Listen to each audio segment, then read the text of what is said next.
Yang menjadi highlight utama daripada kami adalah bagaimana kemudian satu hal tadi, antisipasi peningkatan impor masuk ke pasar domestik yang menggerus industri dalam negeri itu harus menjadi perhatian utama.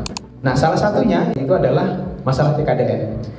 TKDN ini sebetulnya adalah satu upaya untuk industri kita bisa berkembang dengan masuknya investasi dari luar. Jadi bagi investasi yang ingin masuk ke dalam negeri, dia harus disyaratkan harus ada konten lokal. Nah, ini memang tidak sempurna implementasinya, tapi sudah kelihatan bagaimana manfaatnya. Saya ambil contoh adalah yang pernah kita lakukan studinya adalah pada industri handphone, ya, industri telepon seluler yang dikenakan sejak 10 tahun yang lalu sebetulnya ini. Nah, jadi kita bisa melihat ini yang sebelah kanan atas warna biru, produksi lokal ketika TKDN diberlakukan, produksi lokal naik, impornya itu memang turun. Pada saat awal-awal memang ada kritik, jadi bahwa impor ponselnya itu turun, tapi impor komponen untuk ponsel itu naik, ya, karena pada saat awal-awal tidak siap untuk langsung bisa memproduksi komponen untuk barang jadinya.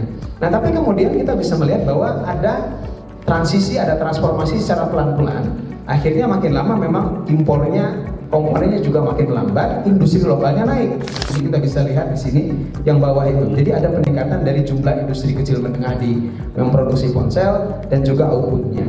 Nah, jadi ini beberapa contoh bagaimana supaya kita tetap mempertahankan ekonomi domestik kita tumbuh, penciptaan lapangan pekerjaan kita juga tumbuh, industrialisasi kita yang semestinya bukan hanya dengan hilirisasi tapi juga bagaimana industri itu tumbuh, ya, dengan meningkatkan lokal konten itu menjadi sangat penting. Dan tentu saja berbarengan dengan itu kontrol terhadap impor melalui verifikasi barang-barang yang masuk ke Indonesia itu juga menjadi penting untuk menghindari lonjakan impor baik yang legal dan yang lebih penting itu juga tadi adalah yang ilegal.